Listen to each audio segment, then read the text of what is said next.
Les había prometido que hoy íbamos a tener una clase abierta. Ay, ay, ay. ¿Alguien nos escucha? Alguien está escuchando, alguien está parando la oreja. Y vamos a tener una clase abierta porque son de esas clases especiales que uno tenía en la escuela, en el colegio, ¿no? Donde había que prestar atención desde el principio hasta el final. Pero lamentablemente venís al Uruguay, Pilar Rahola, en uno de tus peores días. En uno de los peores momentos. Porque desde ayer Real Madrid es campeón de la Champions. Empiezas muy mal. A ver, ¿tú quieres que más o menos podamos hablarnos tú y yo? Sí. ¿Y me sacas el Barça? O sea, de golpe me hablas del Madrid, de esa manera tratas a la gente. No vamos bien. No, la trato peor, es el comienzo. Perdona, es que me estoy enfadando, sí. No puede ser. Pilar, te pido, por favor, hay gente escuchando. No, muy mal, oigan, no lo escuchen este hombre, mire cómo trata a su gente. Te pido, por favor, que te enfades con Pedro Sánchez, no conmigo. Bueno, eso ya salgo enfadada de casa, no hay problema con eso.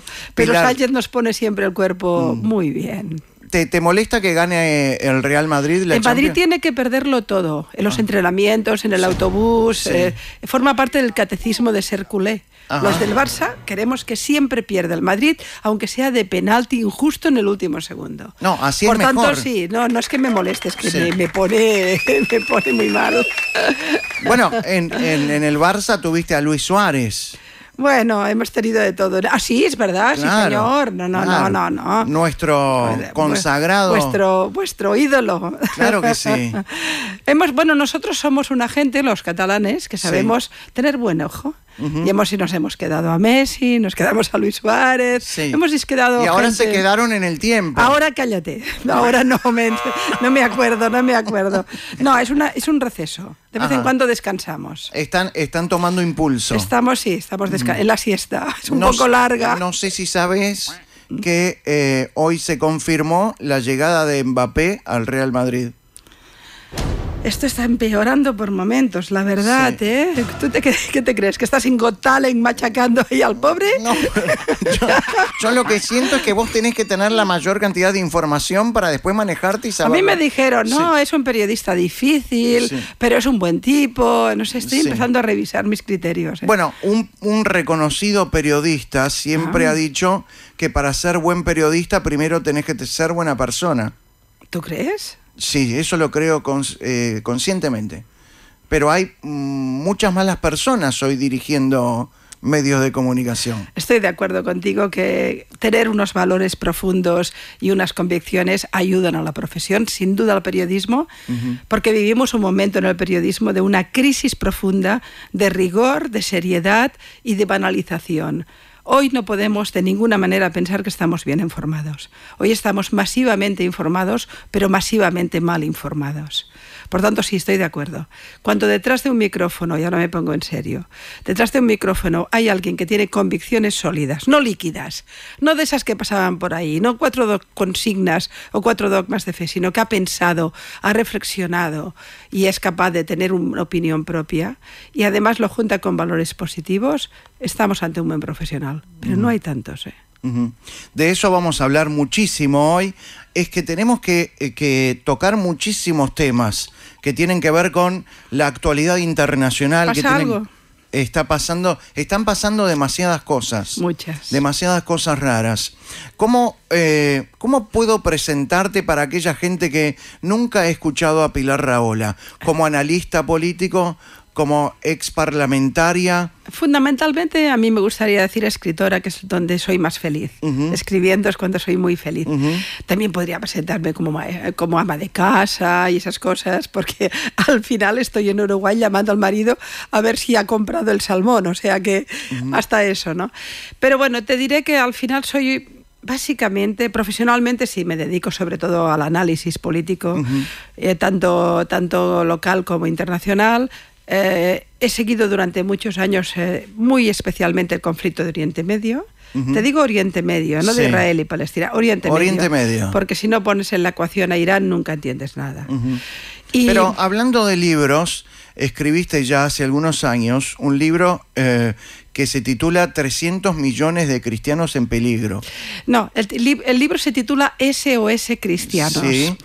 Y por cierto, ahora que acabo de venir de saludar y de tener mi charlita con el presidente Sanguinetti, que siempre que puedo pues lo visito, él hizo el prólogo de este libro. Sí, el libro, bueno, lo dices bien cuando hablas de los 300 millones, claro, pero en realidad el título es SOS Cristianos. Yo fíjate que yo soy de familia católica, no soy creyente, no tengo esa suerte, pero sí que en cambio me preocupa mucho de cómo... ¿Sos agnóstica? Supongo que igual que soy como milito en la duda en la realidad y en la política internacional, también milito en la duda en las cuestiones de la fe, ¿no? No soy nadie para decir que los creyentes están equivocados. ¿Quién soy yo? Hay muchos misterios en el universo, pero tampoco consigo hacerme trampas al solitario y decir, pues voy a creer. No me vino. Yo soy una racionalista convencida y no me veo. Pero tengo un gran respeto por la gente que tiene fe. Un gran respeto a la gente que tiene fe en positivo, que reinventa esa fe en favor de los otros. No hay guerreros de la paz más extraordinarios que los misioneros, por ejemplo, a los que admiro profundamente. O aquella gente que por su fe es capaz de iluminarte, ¿no? Los dioses que iluminan a mí no me molestan. Es decir, si me preguntas realmente, yo creo en la gente que cree bien. ¿Y hay gente que cree mal? Bueno, hay mucha gente que utiliza la trascendencia espiritual para revertirla en ideologías del mal. El caso ahora actualmente del islamismo radical, el caso del salafismo. ¿La gente que es islámica cree mal? No, un ciudadano musulmán cree bien o mal en función de cómo se pone respecto a su fe. Es decir, te voy a poner un ejemplo. Las mujeres que luchan por sus derechos en Irán son musulmanas, pero son mis amigas, mis hermanas, mis compañeras. En cambio, los tiranos terroríficos y asesinos que las maltratan, les pegan, las matan, esos creen mal, esos utilizan a Dios para el mal. Y hay que diferenciarlo. El problema no es una creencia religiosa, el problema es la ideología que la pervierte. Los dioses no matan o no te salvan, son creencias espirituales que te dan una trascendencia. Pero en cambio hay una perversión cuando cualquier fe se convierte en un instrumento para destruir, para matar o para perseguir. Yo desde luego tengo muy claro que el principal enemigo del Islam son justamente los teocráticos, los salafistas, los tiranos, los asesinos, el tipo que ahora se cayó del helicóptero. Todos estos son enemigos de su pueblo y enemigos de su fe. ¿Por qué esos pueblos viven y conviven siendo oprimidos y no pueden derrotar o derrocar a esas ideologías del mal? Bueno, de entrada hay que pensar que normalmente este tipo de tiranías crean el terror absoluto.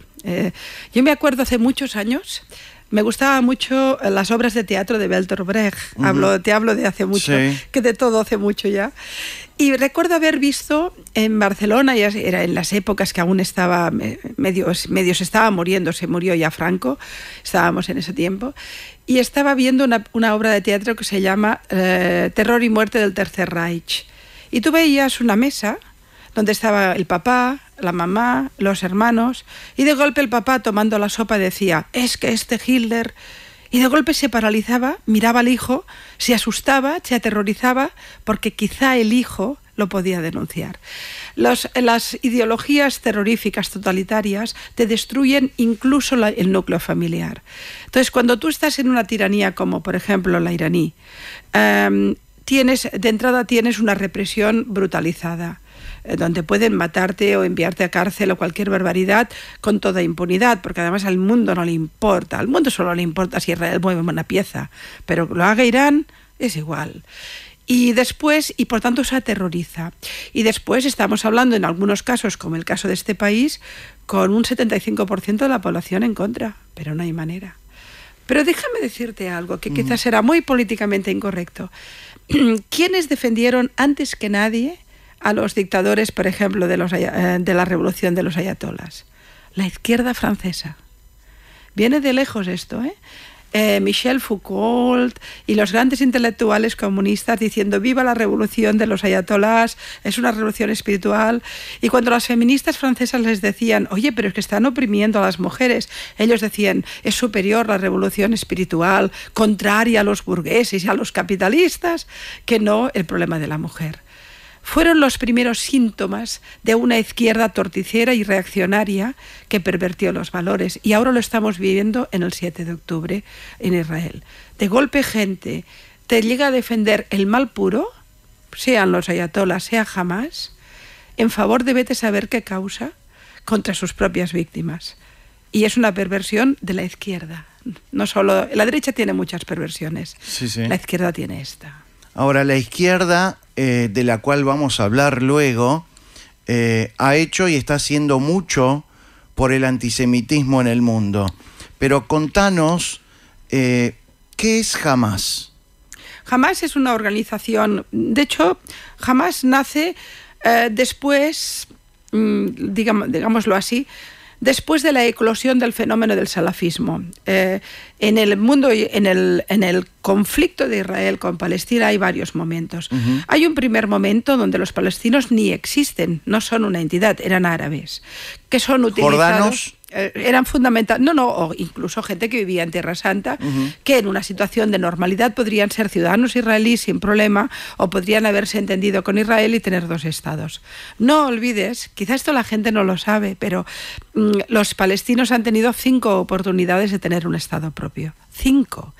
La última oportunidad fue con Ehud Olmert en el 2008, hablamos por tanto de poco tiempo, que los israelíes plantearon en una mesa de acuerdo toda Cisjordania, toda Gaza y Jerusalén Este como capital, y dijeron que no. Es decir, que este es un conflicto, si entramos en él, donde la inmensa mayoría de los que piden Estado palestino no saben nada, pero nada. Repiten consignas como si fueran ovejitas, sin haber parado ni un momento en entender el conflicto. Pero entonces me preguntas, ¿qué es Hamás? El primer gran momento del conflicto es cuando los países árabes utilizan de manera totalmente perversa y violenta el conflicto de los árabes que vivían en la zona para convertirlo en un problema. El concepto de palestinos nace en los campos de refugiados en Jordania y en Siria. Y también en el Líbano, fundamentalmente. Después hay todo el fenómeno de la OLP como organización de estilo siglo XX, por supuesto con matanzas y etcétera, que nunca quiso la solución. Como dijo Clinton en sus memorias, nadie me ha engañado tanto como Arafat, pero que también de alguna manera planteaban la posibilidad de un Estado. Pero paralelo... ¿Vos creías en esa imagen de Arafat, terrorista, secuestrador de aviones, asesino, cuando se transformó y le dio la mano junto a Clinton? ¿Creías en el...? Arafat fue el gran mentiroso de toda esta historia y fue el responsable directo de perpetuar un conflicto que podía haberse resuelto, de engañar a todo el mundo, pero además es que incluso lo hizo de manera muy, muy pública. Murió multimillonario. No, tenía toda la telefonía de Túnez en sus manos. Su mujer se gastaba miles de dólares. Toda la corrupción que hay en las organizaciones palestinas. Los palestinos globalmente reciben miles de millones de dólares diarios. O sea, es ¿de parte de quién? De todo el mundo. Todo el mundo paga. ¿Con qué razón? Entidades, organismos, ayuntamientos, gobiernos regionales, gobiernos estatales. Todo Dios da dinero. ¿Dónde están los dineros? Entonces pregunto, quizás por eso Palestina no quiere aceptar ninguno de los ofrecimientos de paz de Israel. Porque cuando acepte la paz, se le acaban el dinero del mundo. Es peor que eso. ¿Peor? Decir, sí, primero porque los palestinos no reciben el dinero. Lo reciben las organizaciones terroristas, en este caso Hamás, Yihad Islamía, Brigadas de Al-Aqsa, etcétera, que utilizan todo ese capital para crear una Gaza bomba. Es decir, toda Gaza en el fondo, está absolutamente agujereada para crear una estructura de matar, una estructura de armamento para matar a Israel. Hace 14 años que Israel no está allí. En esos 14 años todo el dinero se ha utilizado para engrosar y enriquecer los líderes de Hamás. Hamás es el segundo grupo terrorista más rico del mundo. El primero es Hezbollah. Por cierto, preguntaros qué pasa en la triple frontera. porque parte del blanqueo de la droga de la Valle de la Beca pasa por aquí. Estamos hablando de Latinoamérica. Estáis hablando de aquí cerquita. Sí, vamos a hablar de eso también después. Quiero preguntarte, ya que estás hablando de Hamás, si Hamás depende de la destrucción de Israel. Sí, cuando tú me preguntabas qué era Hamás, no había llegado, claro. Perdona que... No, dale, yo interrumpo. Hamás es una organización islámica, salafista. Su objetivo, yo me he leído todos los textos fundacionales de Hamás. La palabra Estado Islámico, Estado palestino, ni islámico, no existe. Hamás nunca, en ningún momento de su historia, ha querido un Estado palestino. En todos los momentos de su historia quiere una república islámica hermanada con otras repúblicas islámicas, con la destrucción total de Israel y con la destrucción total de todos los judíos. Y esto está escrito, es decir, creo que hay en la Torá una frase que dice: si te dicen que te voy a matar, créelo. ¿Cómo es posible que el mundo no se crea que jamás quiere matar judíos? Bueno, sos judía. No lo soy. Yo soy, ya te digo, católica de origen, aunque no creyente. Pero estábamos en el libro de esos cristianos y nos fuimos. Pero hoy déjame decir algo del libro. Dale. Solo. Aunque no soy creyente, soy de familia, lógicamente, culturalmente católica, y me preocupó de golpe ver en las estadísticas que las familias católicas y cristianas más antiguas de la historia, las que están en las montañas del Nínive, en el Kurdistán iraquí, o las que están en Egipto, estamos hablando de los coptos, de los asirios, de los caldeos, son gentes que han estado 2000 años en esa zona. Los asirios, por ejemplo, hablan aún asirio, que es un idioma desaparecido. ¿Qué te digo de los coptos, que al menos en la liturgia hablan el egipcio antiguo? Esta gente han aguantado invasiones mongolas, invasiones otomanas, invasiones de todo tipo, y no han aguantado la revolución islámica.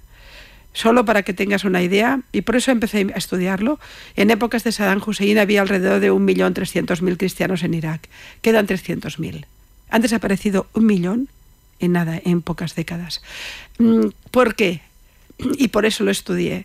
¿Por qué desaparece todo ese legado tan extraordinario de cristianismo antiguo, bello, muchos ortodoxos, otros católicos? Porque la presión del Islam es terrorífica y va conquistando permanentemente todos los territorios y no consiente de ninguna manera la diversidad. ¿Sabes dónde viven tranquilamente los cristianos? ¿Dónde? En Israel. Porque y me lo dijo un cristiano griego ortodoxo en Jerusalén cuando le pregunté por qué se había apuntado al Sahal, al ejército. Y me dijo: porque se lo debo, porque como cristiano es el único lugar del mundo donde no pongo en peligro mi fe. Y valía la pena escribir este libro. Esas cosas son lindas de escucharlas y son interesantes de entenderlas. ¿Por qué hay gente que no las entiende? Porque la inmensa mayoría de la gente no sabe nada de política internacional, ni tiene por qué saberla, entiéndeme. Yo tampoco, no pienso que, no sé, si ahora nos está escuchando alguien en el campo, o una peluquera o un peluquero haciendo su trabajo, o un médico, o una chica en su casa. Quien nos esté escuchando, hola a todos, no tienen por qué ser expertos en política internacional. Pero hablan igual. ¿Por qué? Fíjate por qué. Porque el mundo no habla de Nagorno-Karabaj. ¿Dónde está? El mundo no habla o no ha hablado hasta ahora del Yemen, que lleva más de 10 años de guerra y 400.000 muertos. El mundo no habla de la zona del Sahel, en África, donde en estos momentos tanto el Estado Islámico como las franquicias de Al-Qaeda están estableciendo un nuevo califato. Níger, Mali, Burkina Faso son hoy los 3 países donde hay más logística del terrorismo islámico, que después nos va a ir a matar. La gente que nos está escuchando, nuestra peluquera, nuestro trabajador del campo, etcétera, de todo esto no sabe nada, pero sabe que Israel existe, que es muy malo y los palestinos muy buenos. Y yo me pregunto, ¿cómo de golpe se vuelven expertos en política internacional en un conflicto que yo hace toda mi vida que sigo y aún me cuesta entender? ¿Cómo? Tiene que ver con que el único tanque que no se permite es el tanque israelí. Si Israel se defiende, es asesino. Si Israel mueve un tanque, es asesino. Si Israel es víctima, algo habrá hecho, o quizás se lo merece. Mira qué ha pasado con el 7 de octubre. ¿Qué estabas haciendo vos el 7 de octubre cuando te enteraste esa masacre que ha hecho Hamás invadiendo territorio israelí y haciendo un genocidio? Me llamaba... ¿Me expreso mal si digo que lo que hizo Hamás fue un genocidio? Fue el pogrom, la destrucción de vidas judías planificadas y prácticamente estratificadas, casi industriales, más importantes de la Segunda Guerra Mundial. Pero si pudiera haber matado a todos, lo hacía. Como dijo en su momento Almagro, el secretario general de la OEA, en un acto donde yo estuve. Uruguayo. Uruguayo, ciertamente. Y Almagro, hicimos un acto, yo di una conferencia sobre la penetración de Irán en Latinoamérica y después él cerró el acto y además le dimos un premio de reconocimiento por su lucha en favor de los derechos, etc. Y Almagro dijo una frase brutal en esa conferencia. Dijo: es que ahora sabemos que han matado a 1.300, pero que si hubieran podido matar a 1.000.000, habrían matado a 1.000.000. Es decir, pongámonos en eso. La matanza del 7 de octubre intenta la masacre absoluta, la global, matarlo todo. Eso significa ver bebés en su cuna y masacrarlos, mujeres embarazadas y abrirles el vientre, gente mayor que no podía a lo mejor moverse y dispararle las piernas, tirarlos y pisotearlos. Estuve, por ejemplo, en un kibutz, en Irosh, donde de golpe vimos una montañita de tierra en el suelo. Y Ronnie Kaplan, que nos acompañaba, dijo: son cuerpos, es cuerpos quemados. Y nos explicó cómo cuando no les salían los números, cuando no, les faltaban personas, no sabían si estaban secuestrados o no, empezaron a analizar la tierra y descubrieron que parte de las tierras, de las pequeñas montañas, era gente quemada. Aún podíamos escuchar el olor en el comedor. La masacre fue absolutamente terrorífica, terrible. El resumen sería ese chaval de 15 años que llama a su papá y le dice: papá, he matado a 5. Y el papá le dice: qué orgulloso estoy. Ese fue un audio que después se consiguió, ese teléfono, y se viralizó, ¿no? Eso es el fin de la civilización. Eso es el fin de todo. Parte del fin de la civilización es que todo lo que hicieron estaban orgullosos grabándolo con una GoPro, con las cámaras. Fíjate que se grababan matando. Porque querían viralizar, porque están orgullosos de la muerte. Pero es que hace 14 años que Hamás gobierna en Gaza y alimenta un discurso de odio y de muerte, que eso no le permitirá nunca futuro a los palestinos. Los palestinos no serán nunca nada mientras su finalidad sea el odio y no el amor. Mientras amen más el odio, prefieran el odio a los hijos de los otros que el amor a los propios. Lo dijo Golda Meir. Lo dijo Golda Meir. Y es una frase que hay que repetirla porque es exactamente así. Dime, todo ser humano de entrada tiene aspectos positivos. La infancia, por ejemplo, nos mueve a la ternura. Cuando tú ves un bebé en la cuna y deseas matarlo o incluso romperlo, decapitarlo o cocerlo en una... Vamos a hablar claro, ¿por qué se ha hecho esto? En un microondas. Esto ha pasado, no nos lo inventamos, es que además hay imágenes. Cuando alguien hace esto, ahí no hay un ser humano. No hay civilización. No hay civilización, ahí hay solo muerte. Y lo más terrible es que esa muerte además se viraliza. ¿Qué te cuento de las mujeres? Yo he sido toda mi vida feminista, no voy a dejar de serlo. ¿Por qué? Porque he luchado contra la violencia de género, he luchado por los derechos de la mujer. Desde luego los hombres nunca me han disgustado, eso también te lo digo por si acaso. No soy una feminista anti, pero sí que creo que tenemos que tener sociedades igualitarias, etcétera. Muy bien. Yo he formado parte de todas las campañas. Cuando secuestraron a las niñas de Nigeria, me apunté a las campañas en favor de esas niñas. Cuando hubo la revolución Vida, Libertad, Mujer de Irán, por supuesto estuve como una loca haciendo artículos, me activé, muy bien. Y cuando hicieron la campaña del Me Too, por supuesto, yo salgo en foto con mi Me Too. ¿Dónde están ahora? Hemos asistido las feministas y las mujeres y los hombres y los niños y todo el mundo, toda la humanidad, porque tenemos las imágenes, al espectáculo de violencia de género más brutal de la historia, masivo y viralizado. Iban con manuales de cómo romper caderas, de cómo destruir. Tenemos niñas de 13 y 14 años que han sido 40 veces violadas. Tenemos gente mayor destrozada. Nunca habíamos visto. Pero dime, ¿dónde están las feministas? ¿Dónde está el Me Too? ¿Dónde están las campañas? Mis amigas, las que gritan cuando hay una mujer maltratada. Hemos tenido centenares. Las han matado de la peor manera, las han violado y aún las están violando en los túneles, las que quedan vivas. ¿Dónde Ahora, están? Cuando No preguntas dónde están, uno puede imaginar que no hablan, pero lamentablemente algunas no solamente no hablan, sino que otras levantan una bandera que no les pertenece. Porque han decidido que cuando un ser humano es judío o israelí, no es víctima. Es siempre culpable.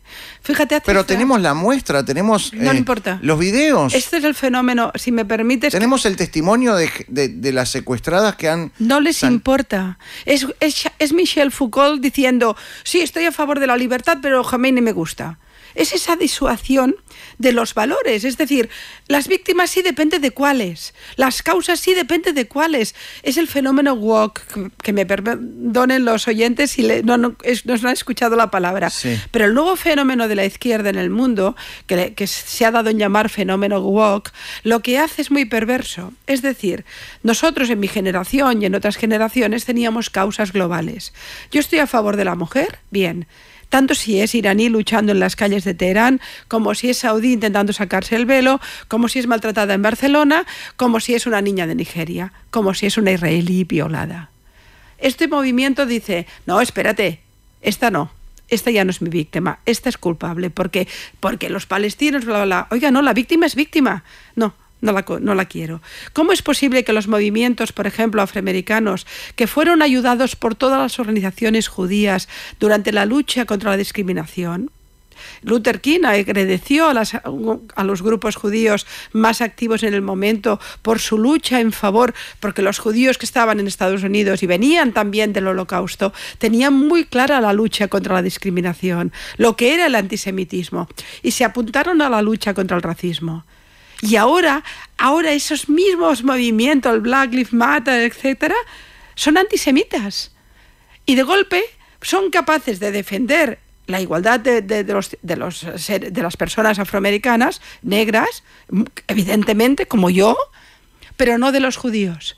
Pueden ser luchadores contra el racismo y antisemitas. Pueden ser feministas, pero las israelíes son malas. Es una ruptura completa de los valores del progresismo o de las causas buenas. Pero tiene que haber una razón y no la hay o no la encuentro. Cuando digo razón me estoy refiriendo a que tiene que haber algo que pueda explicar la manera que piensan hoy. Bueno. Las feministas. Las feministas y todos. ¿Es el odio hacia el judío? ¿Es la judeofobia? El antisemitismo es, sin ninguna duda, la escuela de odio más importante de la historia de la humanidad. La más resiliente y la más masiva. Y hoy por hoy me atrevo a decir con toda rotundidad que el fenómeno de prejuicio y de odio más importante del mundo es el antisemitismo. Y te voy a dar un dato. ¿Cuántos judíos hay en el mundo? ¿15 millones? 15 millones, sí. Hablan de ellos 8.000 millones. Yo soy catalana. 8.000 millones de personas en el mundo no hablan de Cataluña. Me preocupan los armenios. 8.000 millones de personas no hablan de los armenios. No saben ni dónde está Armenia, si es que el Estado, o si en Nagorno-Karabaj había armenios. Pero fíjate, en cambio, que todo el mundo, la peluquera, el señor del campo, saben que existe Israel, no saben nada más, pero eso sí, se lo han dicho, y que son muy malos. ¿Y por qué son muy malos? Bueno, pues quizá vienen del catolicismo, que durante siglos estuvimos señalando al judío. Mi padre aún tuvo tiempo de estar en autos de fe y en Semanas Santas. Es que esto es de hace 2 días. Hemos estado siglos bueno, diciendo, Torquemada, la Inquisición. Pero no te vayas a Torquemada, vete al siglo XX. Mi papá murió no hace mucho, es del siglo XX. Hemos estado desde la Inquisición hasta aquí diciéndole al pueblo judío que era tan malo, que había matado a Dios. No cualquier cosa, y a puesto de decir, no, es tan perverso. Esa es una de las partes del odio al judío. El odio al judío tiene que ver, por supuesto, con el catolicismo y la Inquisición. Luego hay otro gran flujo, que es el Islam. El Islam es profundamente antisemita en sus textos, en sus libros, en su educación. Y eso implica 1.800 millones de personas educadas en el antisemitismo. Luego hay muchos que no lo serán, o que pueden ser grandes amigos, o que superan esa educación. Pero la educación es esa. Ya tenemos dos grandes flujos. El fenómeno cristiano, Lutero también era un antisemita, por tanto no salvan los protestantes, y el fenómeno. Y después, desde la Unión Soviética y la creación del Estado de Israel, tenemos un discurso de la izquierda anti-israelí, que se confunde también con el antisemitismo. Antisionista se le llama. Durante décadas, en las universidades de todo el mundo ha habido intelectuales de izquierdas diciendo que Israel era un país perverso, imperialista, colonizador, que mataba niños. Llevamos décadas. Ha explotado ahora, pero el germen se plantó hace mucho tiempo. Entonces, esa persona que nos está escuchando y cree que los judíos son muy malos, no sabe que son poquísimos. No sabe que son un tanto por ciento elevadísimo de los premios Nobel. No saben que ese pequeño país que se llama Israel, que es casi nada, que solo tiene 9 millones de personas, nos ha dado más premios Nobel que todo el petrodólar junto, que no ha dado ninguno. Y democracia. Nos da democracia, nos da valores occidentales. ¿Viven árabes allí? Viven 2 millones de árabes y tienen más derechos en Israel que el 1 millón de judíos que viven en Europa. Porque en Europa tienen todos un problema de antisemitismo cada vez más agudo. ¿Por qué la gente dice hoy, no, yo no soy antisemita, soy antisionista? Es una trampa. ¿Cómo surge eso? Surge porque el antisemitismo ha sido un clásico de la extrema derecha. Los fascismos, el nazismo, eran antisemitas en el sentido más puro del término, es decir, el judío es malo, venga, pues vamos a matarlo. No olvides que el pueblo judío es el único pueblo de todos los pueblos de la historia que ha sufrido una industria de exterminio. No es que se les matara, es que se planificó industrialmente la muerte. Es algo, y lo hizo Europa, por cierto, lo hizo Europa. Vamos a recordarlo un segundo. 2/3 de la población judía del mundo, de Europa, se convirtieron en humo. En cuerpos, en cenizas. En cenizas. 2/3. Niños, mayores, familias enteras. ¿Qué te cuento? Eso hizo Europa y no hace tanto. No hace tanto. Y ese antisemitismo, ese odio que venía de ideologías totalitarias, llegó a ese punto de masacre. Pero entonces, cuando la izquierda empieza a hacer un discurso contra Israel, porque les parece el sumum del capitalismo y del liberalismo, sobre todo porque Israel justamente es una patria de libertades, cuando empieza a hacer ese discurso, dice, no, yo antisemita no, tengo un amigo judío. Todos tienen un amigo. Y Woody Allen me gusta mucho. Son los dos clásicos, ¿no? Pero soy antisionista. Muy bien, te lo compro. ¿Qué significa ser antisionista? A ver. El sionismo solo es el movimiento que nace en Europa después de los pogroms tan brutales en Rusia, después del Affaire Dreyfus en Francia y de los inicios de lo que serían las persecuciones que después culminarían con la ideología nazi en Alemania y en Austria. Por ejemplo, a principios del siglo XX, en el 1900, el alcalde de Viena gana las elecciones con un discurso contra los judíos. Para que nos pongamos, a partir de ese momento empieza a haber movimientos en el mundo judío europeo diciendo, si no tenemos el derecho internacional, si no tenemos un Estado, no nos podremos defender como pueblo. Y el sionismo es la voluntad de tener el derecho internacional, formar parte de Naciones Unidas. Porque si tengo Estado, tengo derechos, si tengo derecho y tengo jueces y tengo ejército, podré defender a mi gente. Cuando la izquierda dice que es antisionista, lo que está diciendo es que Israel no tiene derecho a defender a su pueblo y no tiene derecho a tener un Estado. Y ahí se une con... Absolutamente, es judeofobia pura. La panfletaria de Palestina Libre desde el... Todos estos que se manifiestan, alguno has tenido en tu micrófono, alguna entrevista que te he escuchado yo con delirante, de gente que luego repite consignas y no saben nada. Creo que tuviste una diputada o algo así. Una senadora, Amanda de la Ventura, del Frente Amplio, de la izquierda uruguaya. Pobrecita, yo lo que hiciera sería dejarle el programa entero y que hable, porque solita se iba hundiendo. Era una cosa, nunca había visto tanta ignorancia supina y tan decidida a ser ignorante, porque había mucho esfuerzo ahí. Claro. En fin, un desastre. Pero te escuché, eso se viralizó mucho porque nos reíamos mucho, de verdad. Es que yo pensaba, para no llorar. Nos reímos. No, es que cuando se llega a ese punto de patetismo hay que reírse. Yo creo que le perdonaste la vida porque realmente podías masacrarla. Era una mujer y adulta, ¿no? No, pobre señora, pero ¿por qué se meten en ese punto de Claro, ridículo? pero lo grave es que es una representante de parte de y dime, del esta pueblo. señora tan simpática que tuviste aquí, y las otras, y esa gente que se manifiesta en las universidades, y esos campamentos en Harvard o en la Universidad de Barcelona, todos estos, ¿dónde estaban cuando masacraban a los yemenitas? Porque 400.000 muertos deben movilizar a alguien. ¡Oh, no los vi! ¿Dónde estaban cuando las mujeres iraníes morían por sacarse el velo? Centenares, no sabemos el número. Irán reconoció 2.000, debieron ser como mínimo 20.000. Y luego llenaron las cárceles. ¿Dónde estabais, cariños? La izquierda, Frente Amplio, todos, ¿dónde estabais?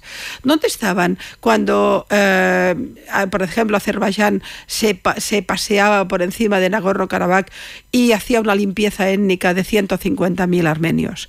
¿Dónde estabais? No están. ¿Dónde están? No están. ¿Sabes cuándo están? Cuando se mueve un tanque israelí. Entonces, si la bala es israelí o americana, ¡guau!, te salen en tromba. Cuando la bala es de Irán o es de cualquier país islámico o incluso es del terrorismo, todos calladitos, porque en el fondo odian la democracia. Y las democracias más solventes del mundo son las de Israel y las de Palestina y la de Estados Unidos. Las odian. Y además te diré más. Dicen que son pro-palestinos. ¿Dónde estaban cuando Hamás masacraba a su gente? ¿Dónde estaban cuando mataban a la oposición palestina en las calles de Gaza? ¿Dónde estaban cuando se casaban con niñas? ¿Dónde estaban cuando oprimían a su pueblo brutalmente, se quedaban el dinero de la ayuda solidaria y al mismo tiempo dejaban a la gente en ratings de la FAO por debajo del Yemen? ¿Por qué hay hambre en Gaza? ¿Alguien me lo puede explicar? Miles de millones. ¿Por qué hay hambre? ¿Por qué no Singapur, Gaza? ¿Quién lo prohibía? Israel habría estado encantada. Un país tranquilo, vamos todos el turismo, quieren tener un Estado, lo van a tener, nos sentamos a la mesa. Pero si ha habido 5 intentos, pero todos estos callaron. Cuando la opresión la hacía Hamás, eran pobrecitas víctimas. Cuando Israel mueve un tanque después de una masacre para intentar romper la estructura de Hamás, entonces es imperialista, colonizador, genocida, y todo, etcétera. ¿El antisemitismo es odio o es un negocio? ¿O las dos cosas? No, el antisemitismo es odio. Después también puede ser uno de negocio, una oportunidad. Pedro Sánchez, el presidente español, que no es el mío, yo soy catalana y que se zurza el hombre, pero el presidente de España, desde luego al menos yo no le he votado, ha utilizado el conflicto de Israel y Palestina, el conflicto tan trágico y sangrante que estamos viviendo, para puro oportunismo electoral. El tipo ha dicho, si ahora me hago el héroe y hablo de la paz, y como la gente no sabe nada, se apunta a todo el mundo, entonces con un poco de suerte voy a parecer un estadista. El hombre se ha puesto taconcitos y se ha creído Churchill. No llega ni a becario, pero él se ha creído Churchill, ¿no? ¿Cómo? ¿Utilizando qué conflicto? ¿Quiere que yo le explique cuántos conflictos hay en el mundo? ¿Quiere tomar alguna banderita de la paz? Porque yo se las paso. Y tú seguramente. Los que sabemos 4 cosas podemos pasar mucho. No, solo palestinos, porque eso es lo políticamente correcto. Eso forma parte de las causas woke, de las causas que son bonitas. Pero las causas de las mujeres en Irán, ¿qué hago con ellas? Porque tengo que meterme con el Islam, que eso no me gusta mucho. Porque el Islam, en el fondo, pobrecitos, también están colonizados. Porque los malos son los capitalistas, los americanos, los israelíes. Es muy viejo todo esto. Estamos con Pilar Rahola, que vino desde Cataluña sí, para contarnos un montón de política internacional. Nos centramos en Oriente Medio, pero también vamos a hablar de Latinoamérica, vamos a hablar del dinero sucio de Qatar, que llega hasta Latinoamérica, ¿no? Sí, Irán. Ajá. El de Qatar y Latinoamérica no tanto. Pero el de Irán sí. El de Irán, si solo fuera el dinero. Antes de irnos a la pausa, quiero preguntarte, la población civil de Palestina y Hamás, después del 7 de octubre, ¿es lo mismo? No, no es lo mismo, pero una parte de la población palestina es cómplice. Esto también hay que decirlo, lo cual no significa que no sean víctimas, probablemente, de la opresión, del terror. Las ideologías totalitarias crean una doble condición. Crean la condición del terror, el miedo a oponerte, y la fascinación del fuerte.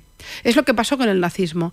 Hay una pregunta que es clásica, que es preguntarse si Hitler al final ya estaba perdiendo la guerra, ¿cómo no hubo una revuelta ciudadana? ¿Cómo una revuelta de generales? ¿Cómo se produjo algún tipo de cambio, de intento? Es la fascinación del terror. El terror crea paralización, que me pueden matar, y al mismo tiempo fascinación, es el poder absoluto. Y es lo que ocurre con Hamás en Gaza. Hay una parte de la población, hay mucha población palestina que está harta de Hamás. Pero aún así, cuando matan, cuando asesinan, cuando hay coches bombas o acuchillados, aplauden y salen a repartir dulces. Bueno, porque los que no aplauden quedan señalados. Habrá gente en Palestina que no le gusta esto, que quiere vivir en paz. Hoy hay cantidad de palestinos que por la noche se van a los hospitales israelíes, en Ashkelon y en otros lugares, a curarse. Y lo hacen escondidas. Son los que trabajaban en Israel. El 1,5 millones que entraba cada día y que estaban encantados. Cuando Israel no tiene conflicto con los palestinos viven mejor. El problema es que no hay manera. Israel se fue de Gaza y después de la guerra, cuando finalmente se conquista el territorio de Gaza a los egipcios, igual que Jerusalén Este, etcétera, cuando después de la última guerra importante, Israel ofrece Gaza a Egipto y no la quiere, y ofrece la posibilidad de hacer un Estado palestino y no lo quiere nadie. De hecho, si los palestinos fueran tan importantes, durante los 17 años que Jordania estuvo mandando en el West Bank, en la Cisjordania y en el Jerusalén Este, ¿por qué no crea un Estado palestino? Ni Egipto ni Jordania. Y Egipto tampoco. Egipto tenía Gaza, ¿por qué no hizo algo? No hizo nada. Jordania tenía Jerusalén Este y tenía Cisjordania, ¿por qué no creó un Estado? No es cierto, nunca lo quisieron, nunca lo quisieron, pero en cambio... Claro, la parte de Franja de Gaza pertenecía a Egipto. A Egipto, sí. Claro, Cisjordania pertenecía a Jordania. Y cuando Hamás gana las elecciones en Gaza, que después masacra a todos los dirigentes de la OLP que estaban de la Autoridad Nacional Palestina. A su oposición. Pero los mataron, que los tiraban desde los áticos, de los pisos. Tenemos imágenes de gente tirándolos. Los mataron de la peor manera y nadie dijo nada, a nadie le pareció una barbaridad eso. Cuando empezaron a hacer todo esto, Gaza estaba en manos de Hamás. Lo que le ha ocurrido a los palestinos durante estos 14 años, lo ha hecho Hamás, no lo ha hecho Israel. Israel solo ha entrado cuando lo han atacado y no han parado de atacarlo. Y llevan 14 años creando una estructura de muerte. ¿Sabes cuántos kilómetros tiene el metro de Nueva York? ¿Más o menos? No. 380. ¿Sabes cuántos kilómetros de túneles hay en Gaza? 700. Más del doble. Imagínate lo que es para el ejército la locura de entrar en 700 kilómetros de túneles cargados hasta los tuétanos de armamento y de municiones, con todos los edificios civiles llenos de armamento, con brigadas enteras de Hamás aún activas, armadas hasta los dientes. Es la guerra más difícil del mundo. ¿Pero qué tiene que hacer Israel? Dejar que entren, que una organización que dice hoy te hemos matado y mañana te vamos a matar más, dejarla impune, no romper esa estructura, no defenderse. ¿Qué hace Israel? Es un país de nada. La izquierda grita cese el fuego, cese el fuego. Ah, qué bien. Y cuando Hamás, con dinero catarí, con dinero iraní, con logística iraní, dispara sobre la población civil israelí, que no mueren porque Israel tiene una cúpula de defensa, pero que la intención es de matar, ¿qué dice la izquierda? ¿Y qué dice la izquierda con Hezbollah? Que tiene alrededor de 150.000 misiles en el sur del Líbano mirando hacia Israel. ¿Qué hace Israel? ¿No defenderse? El día que haya una guerra con Hezbollah, ¿qué dirá la izquierda? ¿Que cesen el fuego? Es que claro, todos queremos que el fuego cese. Me desespera esta guerra, me rompe, porque evidentemente hay dolor y hay tragedia detrás de ella. Pero ¿quién soy yo para decirle a Israel que no tiene derecho a defenderse? No de lo que pasó el 7 de octubre, sino de evitar otro 7 de octubre. Es que, alguien le dijo a la coalición internacional que luchaba contra el Estado Islámico que no bombardeara Mosul.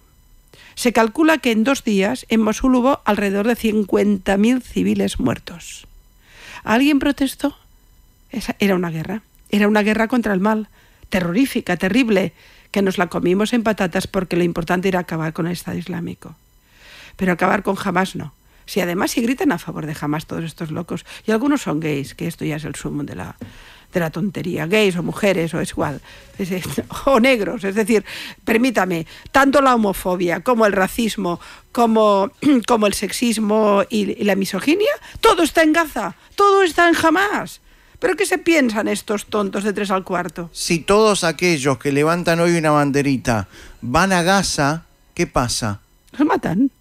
Los matan. No existe. No tienes derecho a ser homosexual en Gaza. No puedes. Si eres mujer no tienes libertad. No puedes tener oposición. No tienes pensamiento crítico. Van las chicas. Con minifaldas todas. Sí.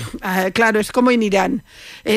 Imagínate las mujeres venezolanas tan guapas y tan bellas, ellas paseándose con minifalda por Teherán, cuando el tonto de Chávez, y ahora Maduro, hace su enlace con Irán porque es el país hermano. El país hermano, Irán, que a ti te matarían porque por todo, por pensar libremente, por tener un pensamiento crítico, por ser oposición a lo que quieras, por defender las causas nobles. Yo tengo todos los puntos para que me maten de la peor manera allí. Pero es que ese chaval gay, simpático, con su banderita LGTB, también te iban a matar. Vete a Tel Aviv, que es una ciudad friendly, por Dios. ¿Sabes dónde están los líderes del movimiento gay palestino? En Tel Aviv. ¿Están allí? No están en Gaza. ¿Pero qué se piensan todos estos? Es que pobrecitos no saben nada. Tenés que tomar y respirar. Sí. No, ¿Querés irnos a la pausa? Voy bien respirada, pero sí. ¡Nos vamos a la pausa!